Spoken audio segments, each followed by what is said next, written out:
It's been Washington's biggest mystery since Watergate. What kind of dog will the Obamas choose? Our resident veterinarian, Dr. We have to pass the bill so that you can find out what is in it. And look, this is one time. Forget the conspiracy. Listen to our government agencies. These guys are telling the truth. You know, there's no conspiracy here, folks. Just get your damn vaccine. All right. Thank you, doctor. Thank you. Mercury-containing vaccines may help, not harm kids, according to 2 new studies in the journal Pediatrics. There have been widespread concerns that mercury-based preservatives in vaccines might impair the neurological development of children. These new studies suggest that the opposite, that the preservatives may actually be associated with improved behavior and mental performance. I think people should be careful what they wish for on China. You know, if China were to revalue its currency, or China is to start making, say, toys that don't have lead in them or food that isn't poisonous, their costs of production are going to go up, and that means prices at Walmart here in the United States are going to go up too. So I would say China is our greatest friend right now. They're keeping prices low, and they're keeping prices for... Today, 6 corporations control all major media in the United States, including the principal television networks. These 6 corporate entities, in turn, control the information being broadcast on a daily basis. The average American adult watches more than 4 hours of television each day. The constant flow of entertainment, news, and information that is consumed by the American public shapes their perception of the reality in which they live. By controlling the dissemination of information, broadcasters and their corporate heads are able to control the masses. The constant, carefully shaped messages on television guide the public to predetermined conclusions. Therefore, TV has become a weapon of mass persuasion. In order to take back our minds and our lives, we must first unplug the signal. Turn off your televisions. Cancel your cable and satellite subscriptions. Seek alternative news sources. Spend time with your family and connect with your neighbors and local community. Discuss and learn. Allow new information to challenge your thoughts and opinions. When we unplug the signal, we begin to realize that the world matrix that surrounds us is false. Many things we once thought of as true are lies. Never let us forget the truth will not be televised. What do I need to know about children and television? Television has its good sides. It can be entertaining and educational, and can open up new worlds for kids, giving them a chance to travel the globe, learn about different cultures, and gain exposure to ideas they may never encounter in their own community. Shows with a pro-social message can have a positive effect on kids' behavior.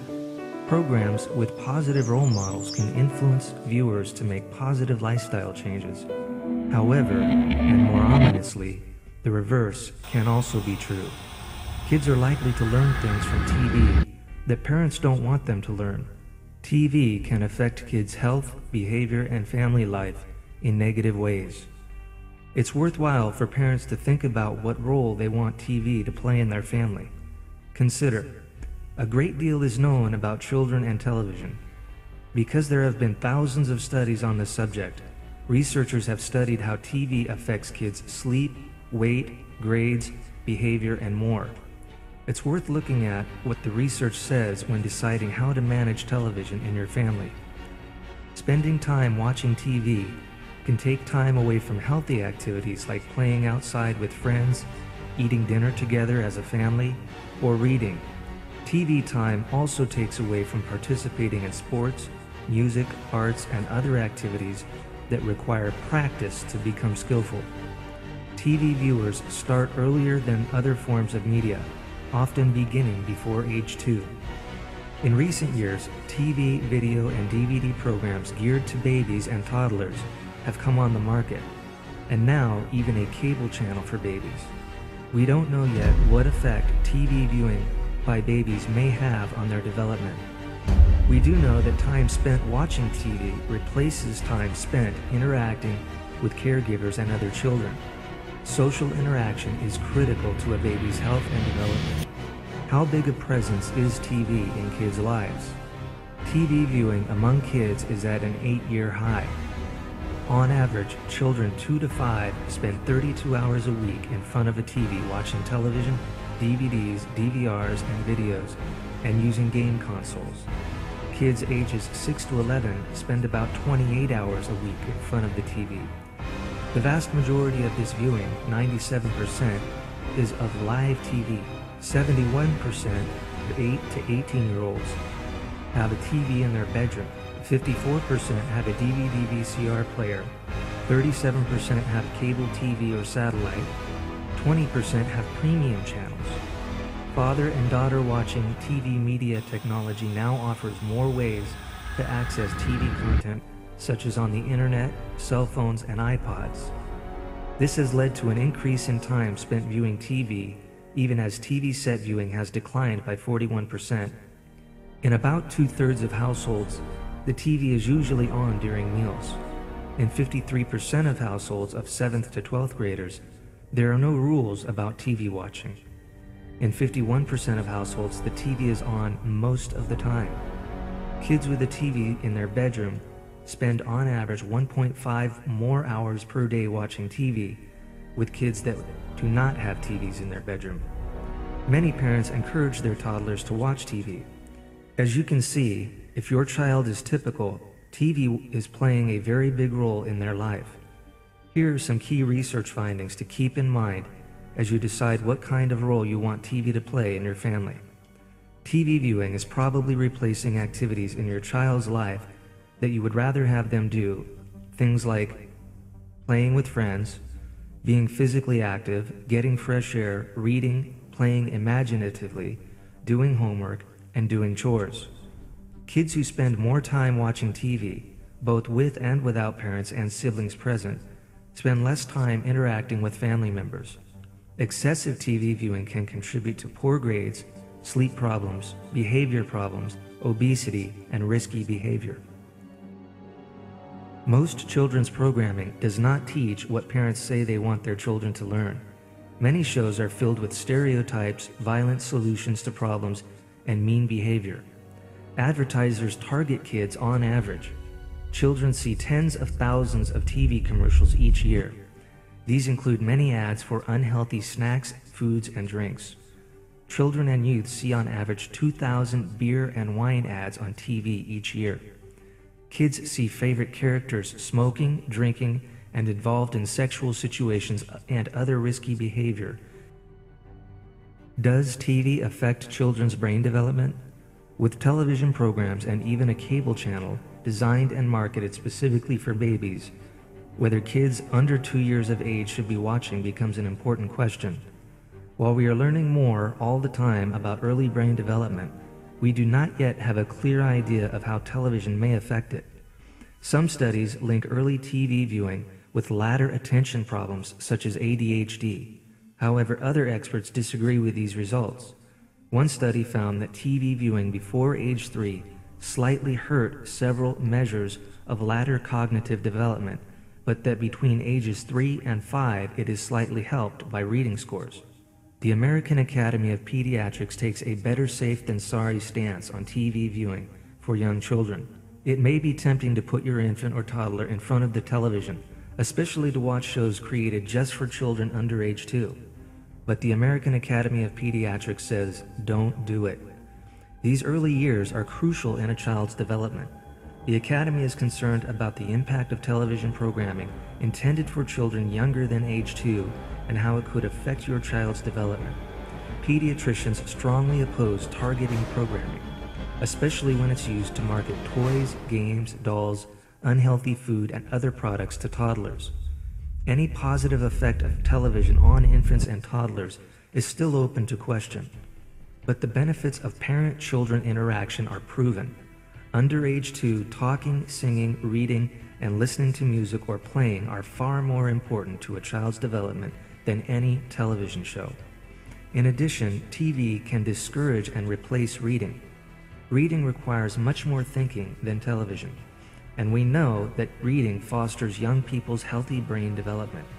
Kids from families that have the TV on a lot spend less time reading and being read to, and are less likely to be able to read. What about TV and aggressive or violent behavior?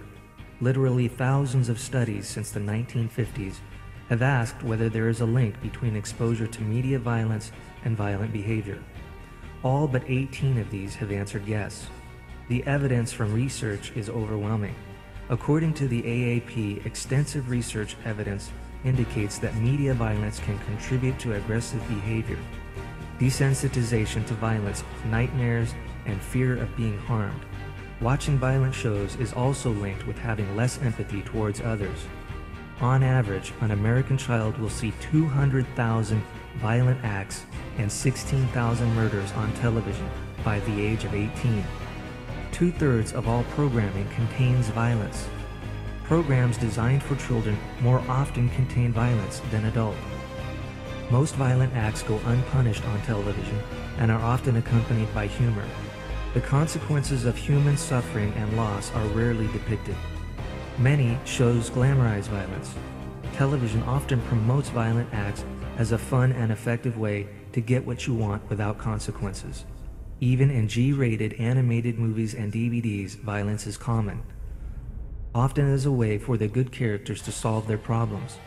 Every single U.S. animated feature film produced between 1937 and 1999 contained violence, and the amount of violence with the intent to injure has increased over the years. Even good guys beating up bad guys gives a message that violence is normal and okay. Many children will try to be like their good guy heroes in their play. Children imitate the violence they see on TV. Children under age 8 cannot always tell the difference between reality and fantasy, making them more vulnerable to learning from and adopting as reality the violence they see on TV. Repeated exposure to TV violence makes children less sensitive towards its effects on victims and the human suffering it causes. A University of Michigan researcher demonstrated that watching violent media can affect willingness to help others in need. A 15-year-long study by University of Michigan researcher found that the link between childhood TV violence viewing and aggressive and violent behavior persists into adulthood. A 17-year-long study found that teenage boys who grew up watching more TV each day are more likely to commit acts of violence than those who watch less.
Fears caused by TV can cause sleep problems in children.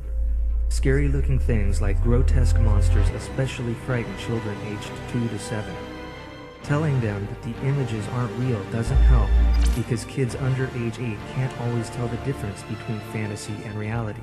Many children exposed to scary movies regret that they watched because of the intensity of their fright reactions. Frightened that they may be a victim of violence or a natural disaster. Violent threats shown on TV can cause school-aged kids 8 to 12 to feel fright and worry. When the threat is shown as news, it creates stronger fear. How does watching TV affect performance in school? TV viewing may replace activities that we know help with school performance, such as reading, doing homework, pursuing hobbies, and getting enough sleep. One research study found that TV's effect on education were long-term. The study found that watching TV as a child affected educational achievements at age 26. Watching more TV in childhood increased chances of dropping out of school and decreased chances of getting a college degree, even after controlling for confounding factors. Watching TV at age 4 was one factor found to be associated with bullying in grade school. Can TV influence children's attitudes towards themselves and others? Let's take a look at what kids see on TV and how it affects their belief about race and gender. Children learn to accept the stereotypes represented on television. After all, they see them over and over. When non-whites are shown on TV, they tend to be stereotyped. A review of the research on gender bias shows that the gender-biased and gender-based stereotyped behaviors and attitudes that kids see on television do affect how they see male and female roles in our society. Television and movies do not often show Asians or Asian Americans, and when they do, they fail to show the diversity of the Asian American culture. Thin women are disproportionately represented on TV. The heavier a female character, the more negative comments were made about her.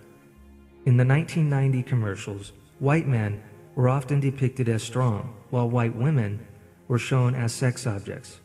African American men more often were portrayed as aggressive, and African American women as inconsequential. Ads for household items like cleaning products usually featured women.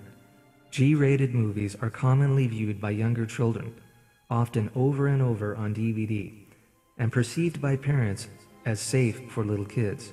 However, in these movies, whether live action or animated, males are shown more than females by 3 to 1.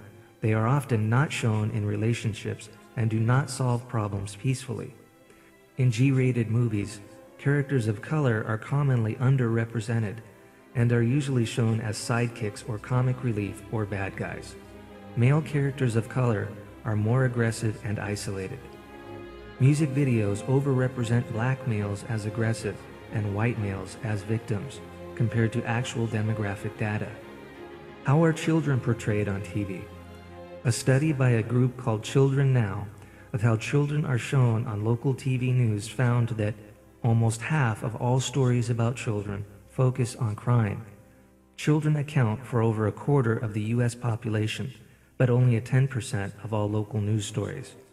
African American children account for more than half of all stories, 61% involving children of color, followed by Latino children at 32%. Asian Pacific American and Native American children are virtually invisible in local news.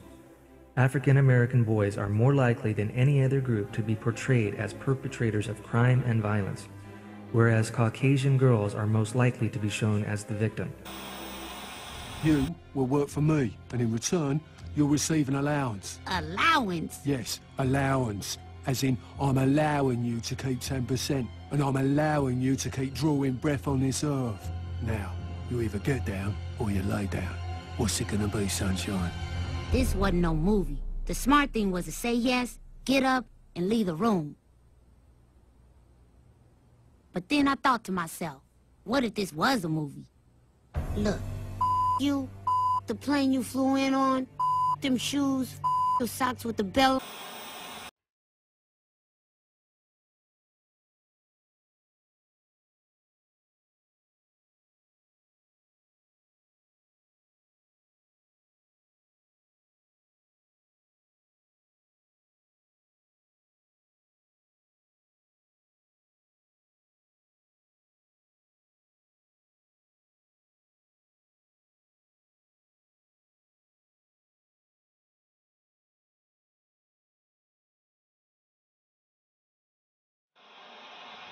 Neuro-linguistic programming.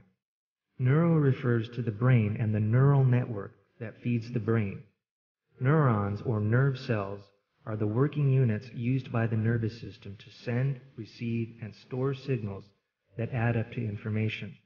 Linguistics refers to the content, both verbal and nonverbal, that moves across and through these pathways. Programming is the way the content or signal is manipulated to convert it into useful information.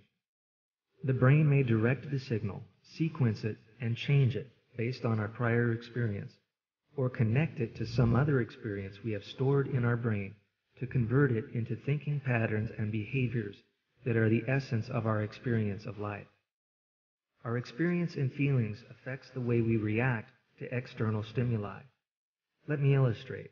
If I am afraid of snakes, the impulse I get if I see a snake or even hear the sound closely resembling that of a snake is to feel total fright. This is because I was born in an area infested with several deadly snakes. One day, a boy from my neighborhood came to our house. He knocked on the door. He wanted to show me the prize catch he had in his hand. He was holding it like it was a pet cat. For him, it was a pet. So it gave him a lot of joy to hold one. To me, it gave me a migraine headache. Both myself and my neighborhood boy saw the same thing. The same original signal was passed to our brains. It was the picture of the snake. However, our brains interpreted the implications of the snake entirely different. In processing the information, our brains experienced good and bad, our biases, our opinions, our value systems, etc., to convert it into useful information that we can use. Neuro-linguistic programming, NLP for short, was developed in the early 1970s by an information scientist and linguistic at the University of California at Santa Cruz. They had observed that people with similar education, training, and background and years of experience were achieving widely varying results, ranging from wonderful to mediocre. They wanted to know the secrets of effective people, what makes them perform and accomplish things. They were especially interested in the possibility of being able to duplicate the behavior and therefore the competence of these slightly highly effective individuals. It was the golden era of molding and simulation. They decided to model human excellence. They looked at factors such as education, business, and therapy. They have then zeroed in on the communication aspect. They started studying how the successful people communicated, verbal language, body language, eye movements, and others. By modeling their behavior, John Grinder and Richard Bandler were able to make out patterns of thinking that assisted in the subjects of success. The two theorized that the brain can learn the healthy patterns and behaviors, and that this would bring about the positive physical and emotional effects. What emerged from their work can be known as neuro-linguistic programming. The basic premise of neuro-linguistic programming is that the words we use reflect an inner subconscious perception of our problems. If these words and perceptions are inaccurate, they will create an underlying problem as long as we continue to use and think them. Our attitudes are, in a sense, a self-fulfilling prophecy. The neuro-linguistic therapist will analyze every word and phrase you use in describing your symptoms or concerns about your health. He or she will examine your facial expressions and body movements. After determining problems in your perception, the therapist will help you understand the root cause. The therapist will help you remodel your thoughts and mental associations in order to fix your preconceived notions. These preconceived notions may be keeping you from achieving the success you deserve. Neuro-linguistic programming will help you get out of these unhealthy traits and replace them with positive thoughts and patterns that promote wellness. How does neuro-linguistic programming work? Neuro-linguistic programming uses self-image and attitude towards illness to effect change and to promote healing. Hope is our greatest asset. It is one of the main reasons why placebos work. We also know how effective prayer can be when it is combined with faith and hope.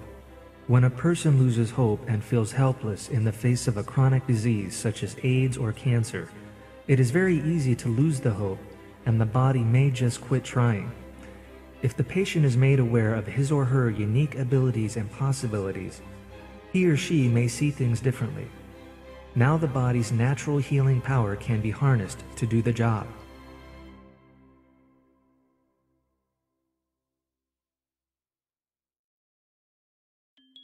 Television programming and Benjamin Carson. The viewer of this program may feel as though the stern recommendations against TV programming is unfounded. However, based on solid research, we found that reduced viewing of TV helped many people develop their potential to become successful individuals that benefited society. Consider the interesting biography of renowned neurosurgeon Benjamin Carson and how television affected his life. Benjamin Carson was born in Detroit, Michigan. His mother, Sonia, had dropped out of school in the 3rd grade and married when she was only 13. When Benjamin Carson was only 8, his parents divorced and Mrs. Carson was left to raise Benjamin and his older brother Curtis on her own. She worked at 2, sometimes 3 jobs at a time to provide for her boys. Benjamin and his brother fell farther and farther behind in school. In 5th grade, Carson was at the bottom of his class. His classmates called him dummy, and he developed a violent, uncontrollable temper. When Mrs. Carson saw Benjamin's failing grades, she determined to turn her son's lives around. She sharply limited the boys' television watching and refused to let them play outside until they had finished their homework each day. She required them to read 2 library books a week and to give her written reports on their reading, even though, with her own poor education, she could barely read what they had written. Within a few weeks, Carson astonished his classmates by identifying rock samples his teacher had brought to class. He recognized them from one of the books he had read. It was at that moment that I realized I wasn't stupid, he recalled later. Carson continued to amaze his classmates with his newfound knowledge, and within a year, he was at the top of his class. The hunger for knowledge had taken hold of him, and he began to read voraciously on all subjects.